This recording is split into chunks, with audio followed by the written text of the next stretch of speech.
We are Cliff's Edge.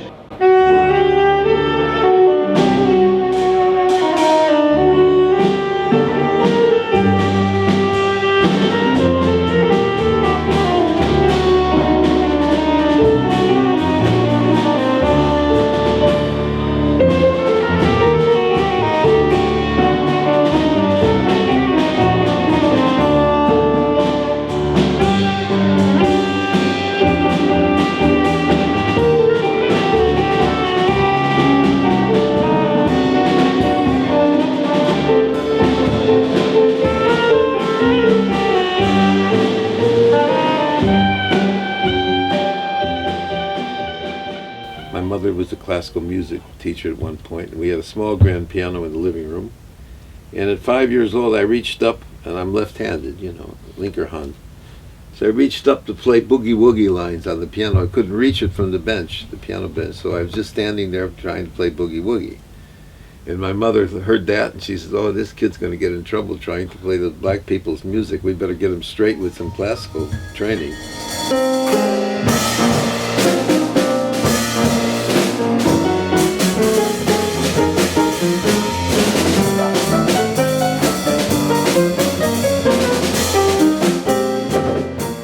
My first instinct was jazz and blues, and it was all over Chicago.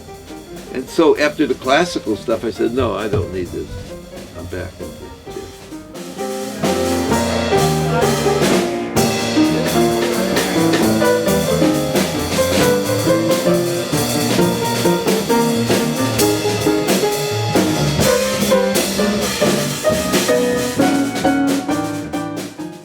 At that time, black people were destitute in Chicago. There was really the Mason-Dixon line between North and South, Madison Street. Below Madison Street were the black ghettos. We're talking about the 40s. They had a hard time.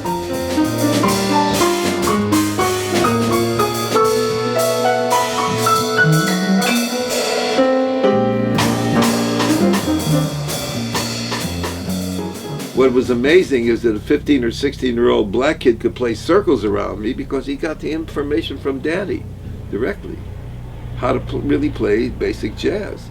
And at that time, there was hardly any books around or anything, and I wasn't learning anything on the north side. So I had to study on the south side by listening, because I was nervous and I'd screw up the time, or screw up the form, but I wanted to play. And the funny thing is, the black guys would laugh, but they would not come down on my case when I screwed up the time or the form. Okay. Because he said, he's going for it. He's being personal. Right. That's what I want to hear, not the copycat stuff. The white guys got on me. Oh, you screwed up the form. Oh, you screwed up your time. All the technical things they got on me for, which was okay because I had to learn. But then I felt really insecure the way they got on me. Where black people were always encouraging me to play. One of the biggest influences on my music, if not a lot of other musicians involved with jazz and improvised music. Perhaps the greatest influence of the 20th century, as far as I'm concerned, is Thelonious Monk, the composition of his called Monk's Dreams.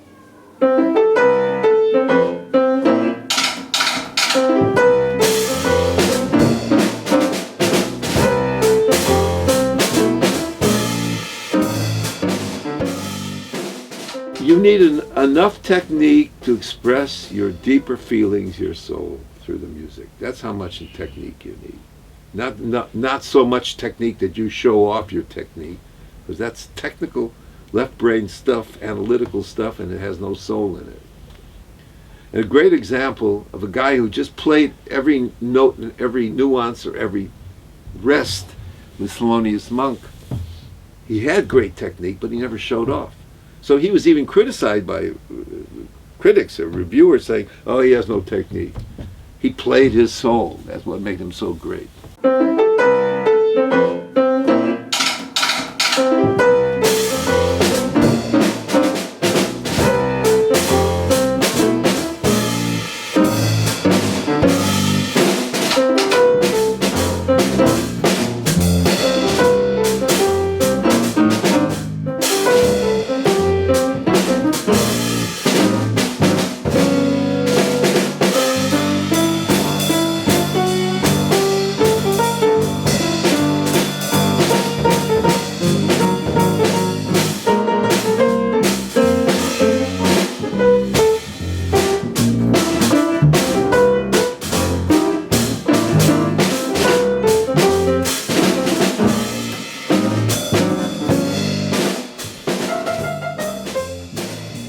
father's people are from Minsk, Russia, as far as I know. Maybe other parts of Russia. I don't know, Kiev or something. But in the last 150 years from Minsk. My mother's people from Moldova, northeast Romania. And I played music combined with jazz from both sections, both places. I've written compositions that are based on my ancestors. See, not only learn from my elders, I learned from my ancestors. You know what they say, if you don't know where you come from, you don't know where you're going. One of the biggest lies in history is the Jews and Arab problem. Now, this problem does not really exist. It exists because of the a-hole politicians. 5,000 years of Samanlevy of the culture, and it's boring and it's a pain in the ass that I have to explain it to people that they don't know that we've all been had by multinational interests that are dumbing us down. Now, what's the difference between Ibrahim and Abraham? Somebody tell me the difference. Or Shalom Aleichem or Salam Aleichem. Is there a difference? Give me a break. Before that, in high school, I played weddings and bar mitzvahs and things like that sometimes. Mostly like weddings, Polish-Italian weddings, you know. I remember one time I played a Polish-Italian wedding and they were ready to kill each other. The Polish, I think the Italians had bowling pins, were going to go after the Polish. The Polish had kolbasa, big Polish sausages to go after the Italians. And they come on me, don't play that Polish shit, and we want to hear Italian music, you know. So I got ambidextrous then. I got independence of hands. I would play a polka in the left hand and an Italian melody in the right hand in order to keep from get hit on the head by a kolbasa or something. This piece was written about 1925 or earlier, 1920. It's called Arab Dance, the Arab dance, and it was written by Arabs. No, it was written by Jewish composers. A tribute to Arab culture.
Heard it at weddings, bar mitzvahs. And to be honest, at the time I thought it was old-fashioned stuff. I wasn't interested in it. Yeah. It wasn't until many years later that I got interested. And I did variations on Romanian folk dances of Bartok in the late 70s. I recorded for a German label, my own variations. And I already was doing a klezmer thing with that without realizing it. And then a kid came here on my boat in '89. If the name is Iftak Bar, and they said, "Play us. We heard about your music. We'd like to hear what you're doing." You know, so I played him a couple of CDs, and then he was a Jewish kid, half Dutch, half Israeli. Iftak, he said, "That's not your music." 19 years old kid, snot-nosed kid. I said, "If that's not my music, what is my music? You want me to play your music? I'll play your music for you." And he played some Gura Feidman, which knocked me out. Great stuff. Great sound clarinet player. So that piqued my curiosity. So Wayne Shorter in the 60s wrote a piece called Indian Song. And it's true, it's based on an Indian raga, but it's also based on a Jewish scale, a Havaraba Jewish mode. So I did an arrangement of this, and now I call it Indian Judaic Song.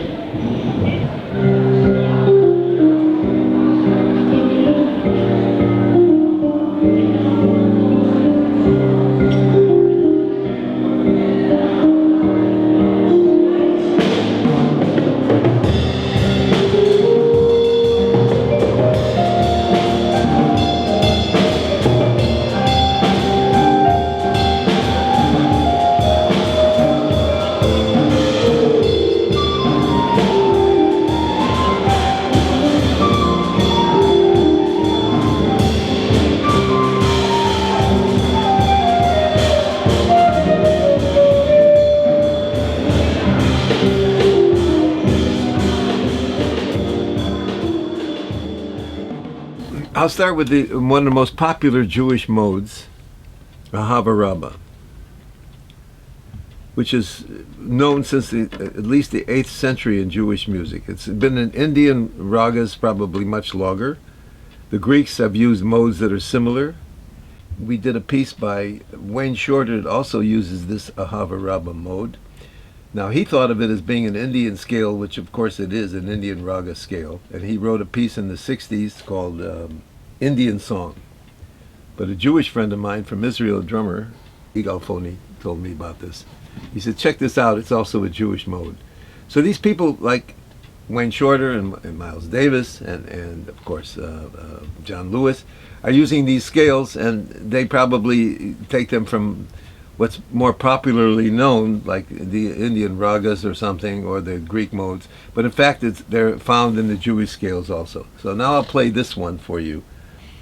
This is the Ahava Rabbah mode. Now the first thing you notice is there's a half step, the minor second, which is very prominent in Jewish ragas and Jewish modes and scales, and also Arab modes.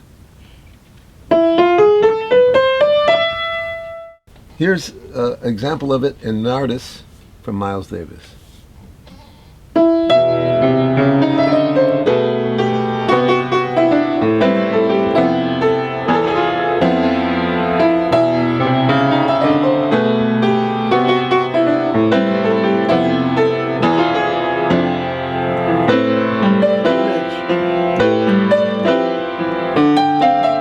Goes to C major. Now back to the E.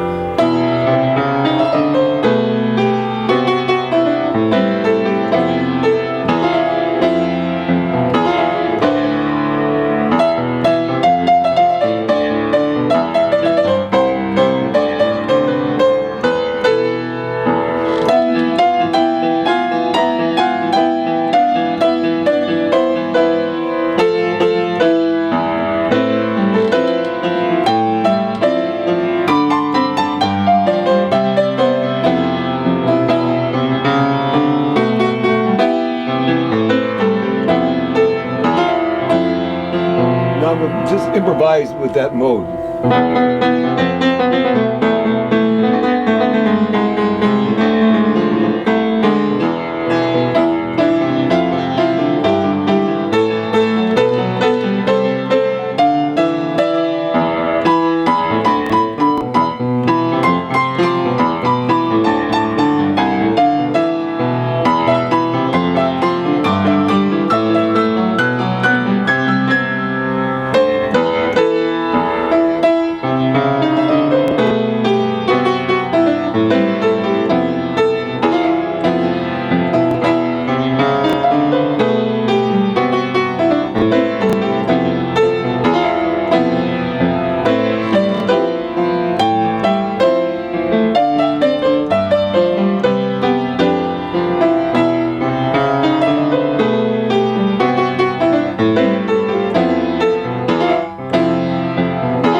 This is very prominent in Jewish liturgical literature and other more popular music as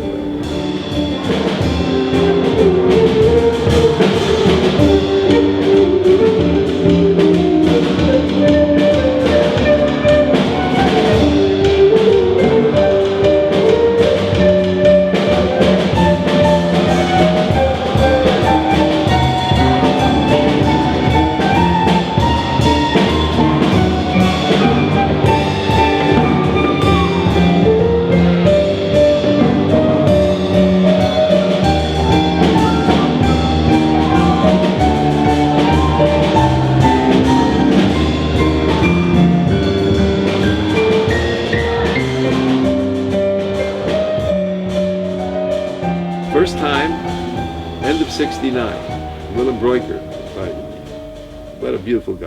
Yeah. That's a story in itself. How did you find out about you? About Willem. Well, he knew my ESP recordings. You know, I recorded for the Real Avant-Garde label in the 60s in New York, ESP Records. And Willem heard that stuff. So right at the end of 69, we did a recording for McKill DeRouter for the radio. We did some gigs. I mean, remember Dim Bosch in Amsterdam? We played around, you know. Arjen Korter was 17 years old in the band, and Han Benning. That was my first exposure. And I liked it here, man. It was socialism. They had already, by the end of the 60s, socialism was already killed in America. So I had another 10 years of socialism here. So I would come and go. I found a little garden house in Prince Hendrikade for $50 a month. That was my base here in Europe. And I moved, turn around, you know, rent it to people, give it to people. Martin van Dijnhoven rented it one time. You know, so I moved from here, basically, since the end of the 60s. But as work has dried up, I'm more and more here. This is a tribute to the people, the multinational corporations that make Hitler look like a schoolboy, that are running the show today.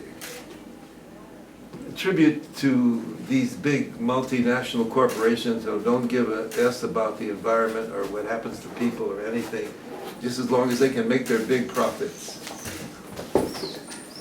So we went from having profits giving in the old Bible days to profit. This is a devolution after 5,000 years, I guess. So this piece is actually composed by famous guitarist Pat Metheny. Now his version is called Lies. Now my version is called Lies Upon Lies, or Variations of Lies. Yeah. I have to Burtonize it for this time, put my own personal stamp on it, rework it for this time. How would you describe Burtonizing? How would I describe that? You probably have to show me at the piano. Well, I've been Burtonizing everything we've been talking about since we started. Try to describe. But the muse has been coming through, you know, hopefully.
Typical story. A friend of mine said, "Oh, there's a nice venue in Rotterdam where you can play all you want. No money, but you can play. Nice stage. If you need exposure." I said, "Listen, I'm 53 years professional, man. I mean, what is that? You know, I can understand the kids doing that. They need the exposure and they need the experience, but why do I have to do that? And have to pay my own transportation to Rotterdam and not get any money? I have to pay to play? Do you ask a doctor to do that? Do you ask a lawyer to do that? Do you ask your maid to do that?" What an attitude.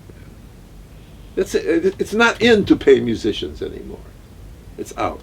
When people ask me today, what are your conditions? I say, respect. We don't talk about money, we talk about respect. I know on a piano that I can play on that's not beat to hell. I'd like people to come with the attitude of listening rather than talking louder than the music.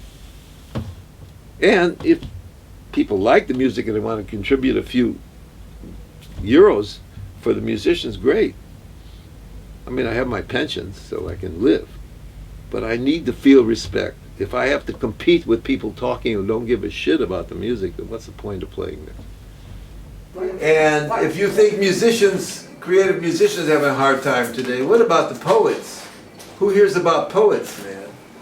I'm sure there's some great poets around. They must really be all starving or what. I hope they have the next meal. So this is a composition of Enrico called "Don't Forget the Poet."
So this is what bugs me, is that people will hire kids that look good, can't play for damn. Some really can play, but a lot of times it's just how you look. And don't be over 50 years old, you're finished. A lot of that's going on here in Holland, man. I know some great musicians stopped playing after they were 50 or 60 because they couldn't get any gigs. As if us old farts have nothing to teach young people. What is this nonsense? All healthy third world countries, what's left of them, they respect the elders. That's how they learn. Not here. This is another one from Fiddler on the Roof. This is a composition nobody hears, and it's beautiful. You should hear Cannonball Adderley play Fiddler on the Roof. You can find it on YouTube. Now that's the real shit, you know. Listen to what black people do with Jewish music. Listen to that.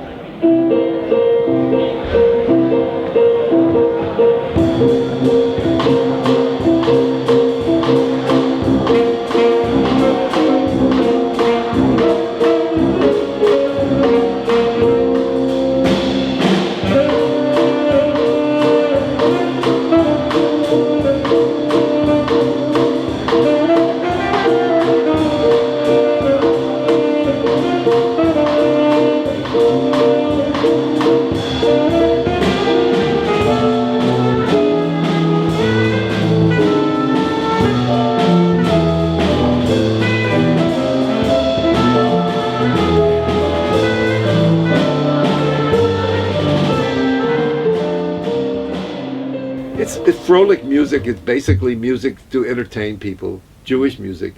And it was basically in the 19th century, traveling troubadour bands would go from one wedding to one bar mitzvah after another. It's non-secularizing the original Jewish modes which were in the synagogue and bringing more popular music forms into it wherever they lived. The Jews assimilate where they lived. They would use polkas in Poland. They would use whatever music were there. In Morocco, they used Jewish music, would use the Arab maqams, but they were also, again, like I said earlier, the Jewish scales, the Jewish modes, and they would popularize this music. They bring in popularized elements, more rhythm stuff, you know, maybe more blues. Now we go to the Mogen Abet mode. These are all minor kind of modes, but this one, it's minor, but the second is major. So it's like this.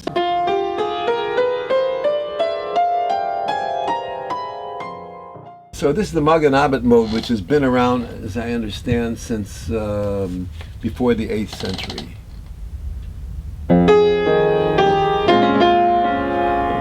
Django.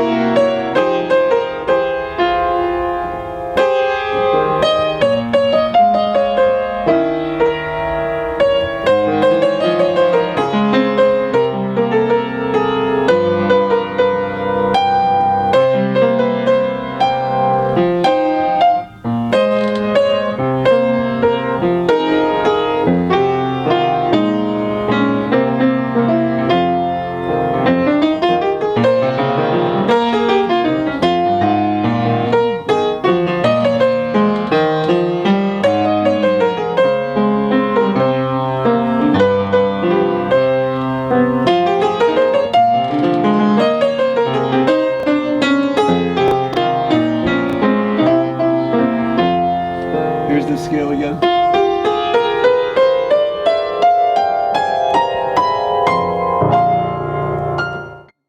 Earliest 20th century Jewish music was involved with blues and jazz. But when I started this group, Klezmokum, they wouldn't give us gigs for a long time. So, it's too jazzy. And I couldn't defend myself because I didn't know the history at the time. I just know I needed to play that music. Later on, I said, my God, they've been using the first Rudy Weedolf and these guys in the first original Dixieland band, so-called. They were using Benny Goodman and the Angels Sing. They're all using, Dave Terrace, Beckerman. All these guys were involved with jazz. There was an original Jewish-American jazz band in 1925 in New York. This goes all the way back. Now we're playing tunes on a new CD that are 100 years old. And they're just as jazzy as they are klezmer. Like this thing we're playing, Yikas, the earliest version of that from 1911. It's more than 100 years old. From our Lieutenant Joseph Frankel Orchestra in Moldova, from Moldova musicians in Romania. And another one, Yiddish Blues from 1919. Harold Arlen wrote a lot of great songs. The most famous one, of course, is Somewhere Over the Rainbow. But this is another one that people don't know about. And it's called The Sleepin' Bee. And what people also don't know, that Harold Arlen was Jewish. His real name is Hyman Arloff. He's from Brooklyn. People changed their name in America because of anti-Semitism, not just in Europe. You know, there was a lot of anti-Semitism in America. My father had to shorten his name so he could sell his eyeglasses. They liked his eyeglasses, but they didn't like his long nose, so he had a problem.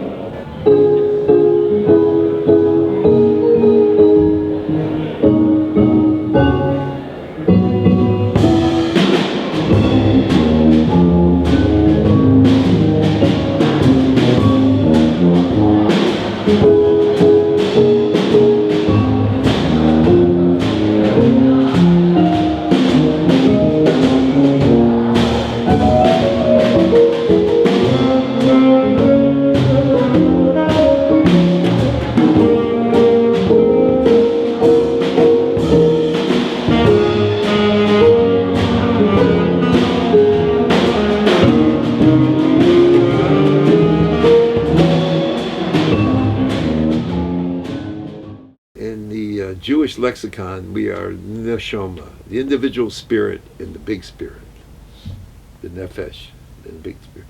Anyway, if you're hooked up, meaning you're connected with your spirit, then the universal thing comes through you. But what's the perfection of the universe is that we're all different, but we're all connected at the same time. And what the fundamentalists, the poor fundamentalists, living in these small boxes don't, because they're so insecure, they can't see the boxes, the openness all around them. They're trying to make everybody the same like they are, which is so ridiculous, because God never created, or the Spirit never created one snowflake the same, or one grain of sand the same. And same with human beings and animals and everything. It's an amazingly different, complex, myriad forms, but the soul is the one that, my yoga teacher for many years, I should mention his name, Swami Satchidananda, he's a great yogi teacher from South India. He said, truth is one, paths are many. Musicians don't have this box mentality. Maybe we should have musicians for president, if they wanted to be, but they probably wouldn't want to bother with it. I knew John McLaughlin back in the late 60s, and wonderful, great guitar player. And I heard on YouTube a concert, I think it was at Montreux Jazz Festival in 1984, and he played this piece of his called Nostalgia, and I got hold of his email address and said, hey, you remember me, Burton, blah, blah, blah. I love that piece, please send it to me, and he did. So, this is the first time it's going to be on a recording. I hope he likes it. And of course, I had to Burtonize it, because I Burtonize everything. That's the way it is. If I'm Burton, I have no choice. So now it went from nostalgia to nostalgia variations.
the music is coming from the muse or the spirit. The music will help you grow out of your baby problems or your ego reflection problems. If you're really into the music, it'll help you grow up spiritually and mentally, physically even.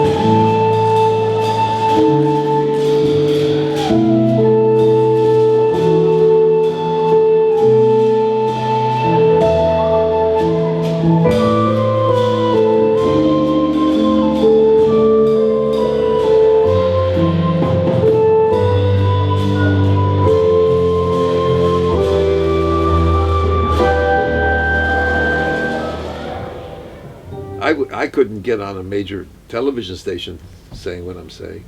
They're not interested.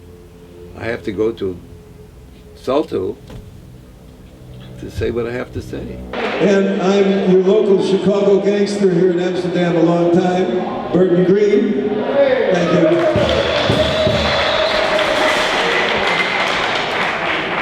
I try to do a confluence, combination, because I grew up with the jazz in Chicago, especially the black experience in Chicago was fantastic, growing up with that in the 50s. And, but then, when I came to Europe, I discovered that my grandparents also had culture.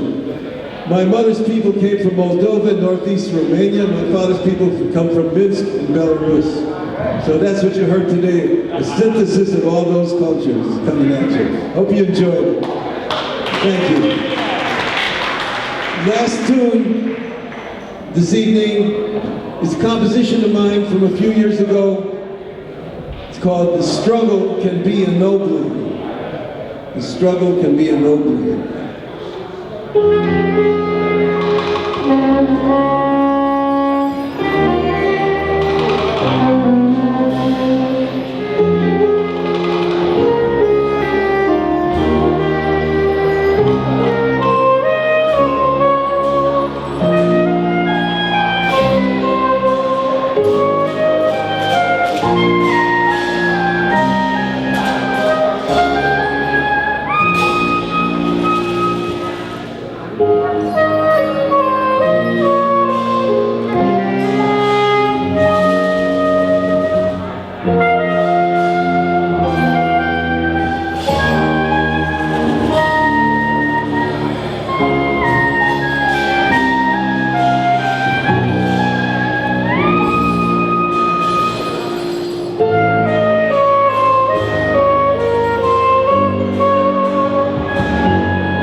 All I try to do is bring the universal consciousness through me so that people can enjoy it if they want to listen and take it in. That's all I'm trying to do.